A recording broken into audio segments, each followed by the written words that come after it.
Thalassemia. Thalassemia म्हणजे काय आहे? हा आजार जो आहे ना, लक्षात घ्या, हा वायव्य भारतात तुम्हाला पाहायला भेटतो स्पेशली. आणि हा आजार का बरं पाहायला भेटतो त्याच्याबद्दल पण मी थोडीशी तुम्हाला माहिती सांगतो. काय झालं होतं माहिती आहे का? आपल्या वायव्य भारतामध्ये मंगोलांचे आक्रमण झाले होते.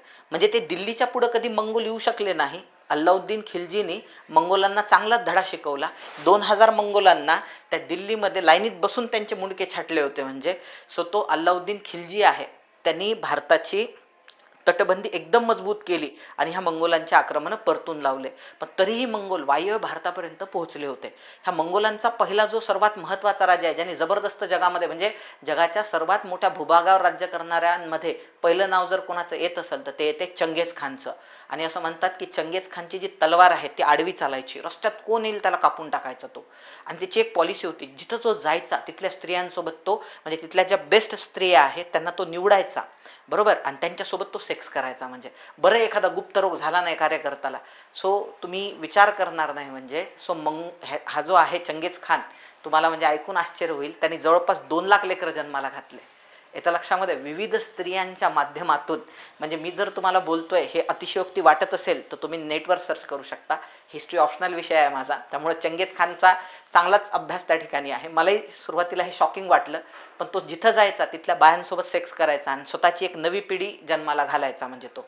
सो असं वायव्य भारतात पण आताही तुम्ही जर चेक केलं ना, जवळपास 10 ते 11% लोकांच्या DNA मध्ये तुम्हाला चंगेज खानचा वंश सापडतो. पहा, म्हणजे समजून चला, जे 2 लाख लोक त्या चंगेज खाननी जन्माला घातले होते त्यांचे जे वंश वाढत वाढत गेले त्याचा एक अंश भारतात पण आहे.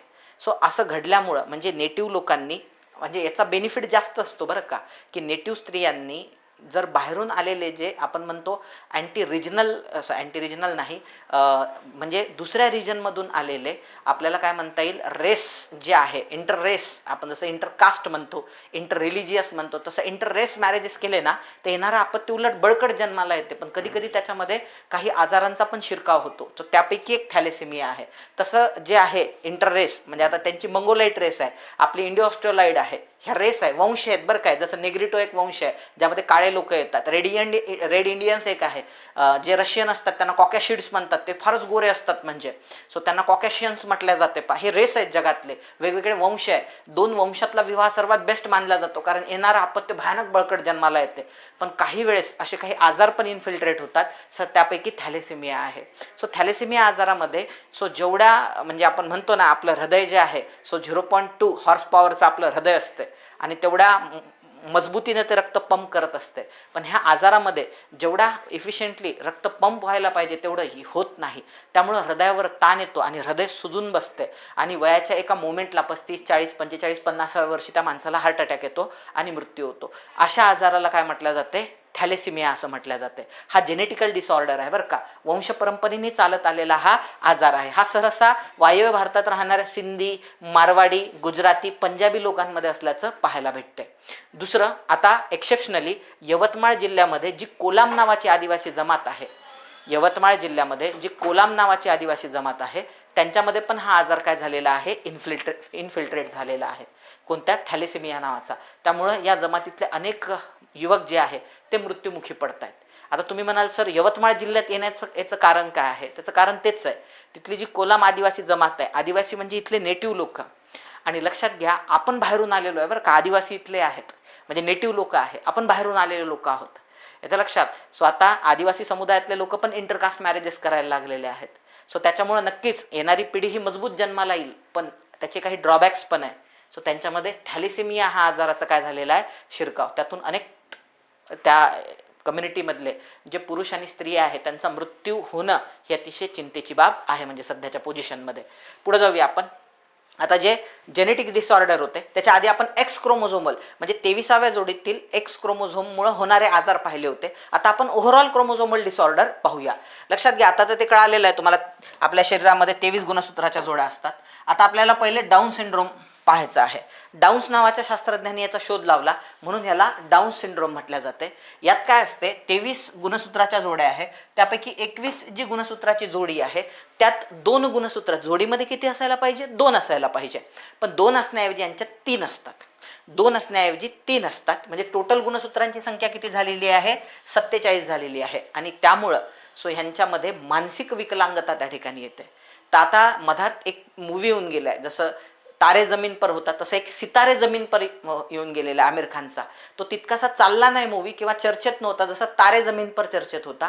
सितारे जमीन पर जो आहे हा तितकासा चर्चेमध्ये नव्हता. मात्र ज्या मुलांना घेऊन हा चित्रपट बनवण्यात आलेला आहे, एकदम मराठीमध्ये पण एल्लो नावाचा मूवी त्या ठिकाणी बनवण्यात, उपेंद्र लिमयेचा तो मूवी आहे एल्लो नावाचा मूवी. त्याच्यामध्ये पण एक डाऊन सिंड्रोमने बाधित असणारी मुलगी असते. तिला तो आंतरराष्ट्रीय पट्टीचा म्हणजे आंतरराष्ट्रीय दर्जाचा तो तिला स्विमर बनवतो. म्हणजे त्या मुलीला डाऊन सिंड्रोमने ती ग्रासलेली असते. मी तुम्हाला त्याचे चित्र दाखवतो, म्हणजे काय होईल तुमच्या ते लक्षात येऊन जाईल की डाऊन सिंड्रोम म्हणजे कसं असते नेमकं.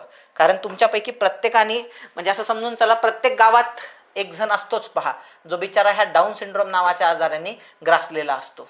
तर तुम्हाला त्याचा फोटो पाहिला तर लगेच लक्षात येऊन जाईल की अरे असे लोक तर सर आम्ही पाहिलेले आहे. प्रत्येक गावात प्रत्येक शहरात असतात पहा, हे असे असतात ते. आता यांचा प्रॉब्लेम काय असतो, यांचं वय वाढते पण ह्यांची मानसिक जे वाढ म्हणतो जेवढ्या चांगल्या पद्धतीनं व्हायला पाहिजे तेवढ्या चांगल्या पद्धतीनं होत नाही. म्हणजे जर समजून चला यांचं वय जर 25 वर्ष असेल तर यांची बुद्धी 6-7 वर्षाच्या मुला एवढी असते. लक्षामध्ये आमचा घरमालक होता, त्याचा मुलगा होता, त्याचं नाव होतं मुनावर. आणि तो जो मुनावर आहे त्या मुनावरला मोहम्मद देशमुख नाव होतं, म्हणजे त्याच्याकडे सरदेशमुखी होती बरं का. मी जिथं राहायचो जिंतूरमध्ये, तो सांगत होता आमच्याकडे सरदेशमुखी होते म्हणे. आणि आम्ही सरदेशमुखी असल्यामुळे आम्ही मुस्लिम असून पण आडनाव आमचं देशमुख आहे म्हणे. मोहम्मद देशमुख नाव होतं आणि त्याच्या मुलाचं नाव होतं मुनावर.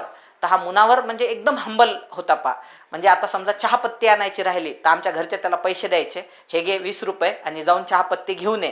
तर मग बरोबर तो चहापत्ती आणायचा, दुकानदार त्याला उरलेले पैसे द्यायचा आणि तो उरलेले पैसे परत पण करायचा. भयानक आज्ञाधारक आणि मनाचे एकदम निर्मळ आणि साफ, कधी कोणाबद्दल क्लेश न ठेवणारे.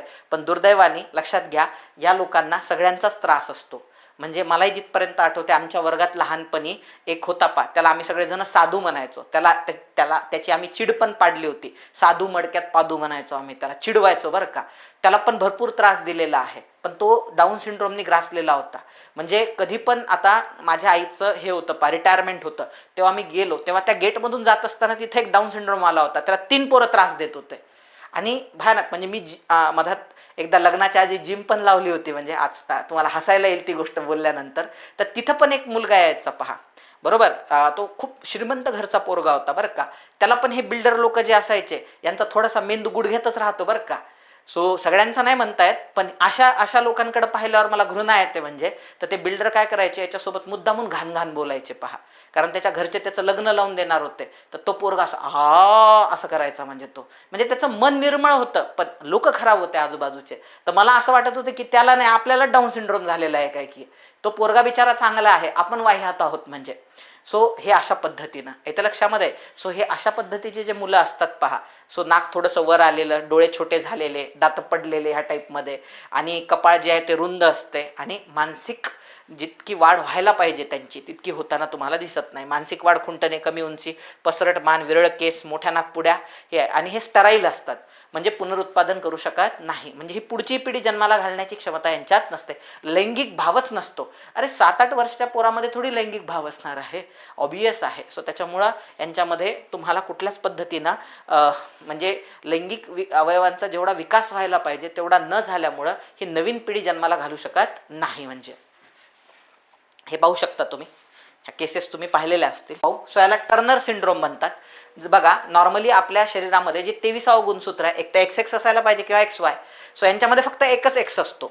जेनेटिकल डिसऑर्डर आहे, तो काही करू शकत नाही. आणि कोणाच्या बाबतीत पण हे घडू शकते बरं का, कोणाच्या बाबतीतही हे घडू शकते, बरोबर. म्हणून अनेक जणांना बाळ होईपर्यंत लय टेन्शन असते, इव्हन बाळ झाल्यावर पण खूप टेन्शन असते पहा, बरोबर.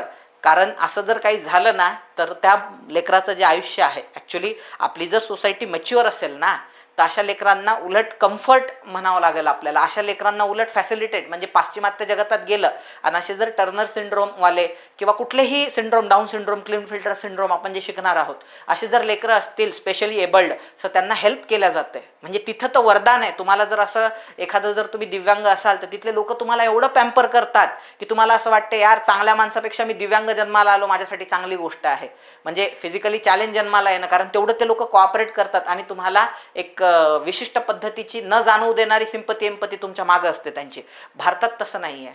भारतात मायबापांना पण सुनवतात नातेवाईक. भारतातल्या लोकांची म्हणजे अनेक लोक, सगळ्यांची नाही म्हणतायत, भारतातील अनेक लोकांची सायकोलॉजीच मुळात वाह्यात आहे. कदाचित असं असू शकते मी अशा लोकांच्या जास्त कॉन्टॅक्टमध्ये आलो किंवा माझ्या पाहण्यात असे लोक आलेले आहे, कारण ह्या डाऊन सिंड्रोम झालेल्या लेकरांना काय त्रास देतात, छोटे छोटे पोरं, मोठे माणसं पण त्रास देतात बरं का. म्हणजे तुमच्या माझ्या वयाचे लेकरं पण त्यांना त्रास देतात. सो त्याच्यामुळं ते शाप आहे. म्हणजे सोसायटी मॅच्युअर असल्यानंतर तो आशीर्वाद आहे. आता ह्याच्यामध्ये जो आहे तुमच्या टर्नर सिंड्रोममध्ये जी 23वी गुणसूत्राची जोडी आहे ती XX किंवा XY असण्याऐवजी फक्त एकच X असते. म्हणून दिसायला तर ती मुलगी म्हणून दिसते, पण तिच्यामध्ये एकच X असल्यामुळं पुरुषाचे गुणधर्म येतात. म्हणजे 46 गुणसूत्राच्या जोड्या असण्याऐवजी 45. कशामुळं? जेनेटिक डिसऑर्डर आहे, त्याची काही गॅरंटी घेता येत नाही, बरोबर. सो ते इंटरनल प्रॉब्लेम म्हणजे प्रजनानंतर बाळाचा विकास होतानाच तो फॉल्ट राहिल्यामुळं सो त्या ठिकाणी एक जेनेटिक डिसऑर्डर म्हणता येईल आपल्याला, सो किंवा क्रोमोझोमल डिसऑर्डर म्हणता येईल, आणि त्यातून असं अपत्य जन्माला येऊ शकते. आता याच्यामध्ये मुलाचे गुणधर्म म्हणजे काय होतात नॉर्मली, म्हणजे ह्याला कसं ओळखायचं की एखाद्या माणसाला हा आजार झालेला आहे टर्नर सिंड्रोम. ॲक्च्युली टर्नर सिंड्रोमचे कॅन्डिडेट लवकर लक्षात येत नाहीत बरं का. म्हणजे टर्नर सिंड्रोमचे कॅन्डिडेट म्हणजे लक्षातच येत नाही. मी तुम्हाला एक केस स्टडी पण सांगतो त्याचा टर्नर सिंड्रोमचा. सो ते लक्षातच येत नाही, पण तरीही तुम्हाला जर याच्याबद्दल एक ओव्हरऑल माहिती असली तर लक्षात घ्या यांची हाईट कमी असते. आता नॉर्मली मुलींची हाईट कमीच असते पहा, त्यामुळे ते लवकर लक्षात येत नाही. पण यांचं एक सिम्बॉल आहे जे तुम्ही इझिली पाहू शकता, ते म्हणजे त्यांची मान. त्यांची मान आखूड आणि पसरट असते. इथं पाहू शकता तुम्ही. सो यांची जी मान आहे ही आखूड आहे आणि पसरट आहे. येतं लक्षामध्ये. स्मॉल मॅन्डिबल, नॉर्मली मुलीचं मॅन्डिबल स्मॉलच असते समजा.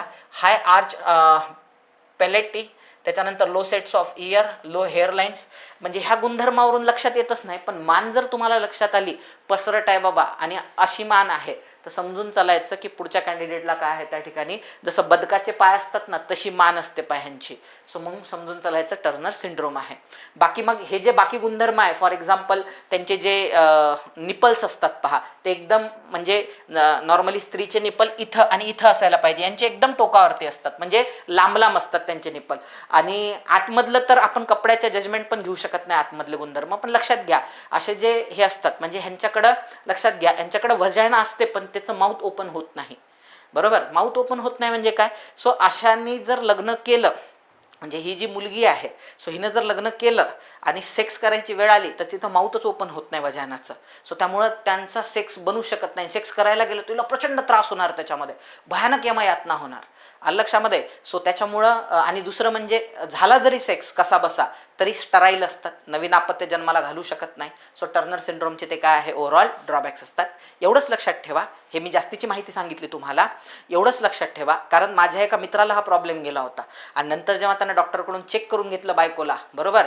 सो तेव्हा लक्षात आलं की ही बायको नाही आहे, टर्नर सिंड्रोम आहे. म्हणजे दिसायला मुलगी आहे आणि मुलाचे गुणधर्म आहे, म्हणजे टर्नर सिंड्रोमनी बाधित आहे. पण तरी त्याने तिला डायव्होर्स दिलेला नाही. त्यांनी एक लेकरू अडॉप्ट केलं आणि त्या आनंदात राहतात दोघे जण, बरोबर. भयानक कोऑपरेटिव्ह मुलगी आहे बरं का ती, त्याला चांगलं कोऑपरेट करते. म्हणजे आमची पण चांगली मैत्रीण बनलेली आहे. टर्नर सिंड्रोम म्हणतात त्याला. सो 44 + X0 म्हणजे टोटल XX असायला पाहिजे किंवा XY असायला पाहिजे, तर ते X0 असते. तुम्हाला परीक्षेमध्ये फक्त एवढंच विचारतील गुणसूत्राच्या जोड्या किती असतात, तर जोड्या ज्या आहेत त्या 22.5 म्हणावं लागेल आणि टोटल 45 गुणसूत्र असतात. XX XY असण्याऐवजी फक्त एक X असतो, त्यामुळं मुलीमध्ये मुलाचे गुणधर्म विकसित होतात. एवढंच परीक्षेच्या दृष्टीने तुम्ही लक्षात ठेवा. पुढे जाऊया. इथं पाहू शकता तुम्ही लक्षामध्ये लहान मुलीचा फोटो आहे हा. पण हे असे लोक जे आहे ना हे जास्त दिवस जगत नाही, म्हणजे त्यांचं जे लाईफ स्पॅन आहे ते फार कमी असते पहा. पुढे जाऊया आपण. इथं पण पाहू शकता, म्हणजे हिचं ओळख झाकण्यात आलेली आहे. हाईट कमी आहे तुम्ही पाहू शकता. म्हणजे मुलांसारखे जे हे असतात ना त्याला विंग्स म्हणतात पहा, असे विंग्स पण ह्यांचे विकसित झाले. मुलींमध्ये असे विंग्स पाहायला भेटत नाही नॉर्मली. मान पहा भयानक पसरट आहे, बदकाच्या पायासारखी. तुम्हाला पूर्ण आता हे पाहिल्या लक्षात येत असेल. तसाच आणखी एक प्रकार आहे, त्याला क्लीन फिल्टर सिंड्रोम म्हणतात. म्हणजे क्लीन फिल्टर सिंड्रोम म्हणजे काय? सो याच्यामध्ये काय असतात, जी 23वी गुणसूत्राची जोडी आहे जी XX किंवा XY असायला पाहिजे त्यांची XXY असते. म्हणजे टोटल जे आहे 46 गुणसूत्र असण्याऐवजी ह्यांच्यामध्ये 47 गुणसूत्र असतात. आणि XXY असल्यामुळं XY असल्यामुळं आहे तर हा पुरुष, पण हिच्या स्त्रियांचे गुणधर्म तयार झालेले आहे. आपण त्याला शी मेल म्हणणार, म्हणजे शी मेल. सो दिसायला पुरुष आहे पण स्त्रीचे गुणधर्म विकसित झालेले आहे. लक्षात घ्या, टर्नर सिंड्रोम लवकर लक्षात येत नाही, क्लिनफिल्टर लगेच लक्षात येऊ शकतो. यांची हाईट खूप असते, चालताना ते एकदम मुलींसारखे चालणार, म्हणजे हात असे वगैरे वगैरे जे टिपिकल असतात ना त्या पद्धतीनं चालणार. आणि यांचे जे हात आहेत ते भयानक लांब लांब असतात. किती लांब असतात तर गुडघ्यापर्यंत असतात. आता मी उभा राहिलेलो आहे, माझे हात कुठपर्यंत आहे, माझ्या खिशापर्यंत आहे, म्हणजे कमरेच्या थोडेसे खाली आहे, यांचे डायरेक्ट गुडघ्यापर्यंत असणार. बरोबर. सो एकदम लांब लांब त्यांचे हात असतात. बरोबर. आणि चेहरा तुमचा एकदम म्हणजे नाजूक असतो आणि बोलण्यात चालण्यात पण एक स्त्रीत्वाची जाणीव होते. म्हणजे जरा जसे असतात ना मुली ह्या केअरिंग असतात तसा हा पण केअरिंग असतो, म्हणजे खूप जास्त केअरिंग असतो, तुमच्या लक्षातच येऊन जातो. म्हणजे दुसऱ्या महत्त्वाच्या 2 गोष्टी म्हणजे सेक्शुअल ऑर्गन बद्दल बोलायचं झालं तर त्या ठिकाणी त्याला ब्रेस्ट डेव्हलप व्हायला सुरुवात होते. सो मुलांकडे चेस्ट असते, यांच्याकडे ब्रेस्ट असते. पहा, आलं लक्षामध्ये, एक छोटीशी ब्रेस्ट तयार होत असते.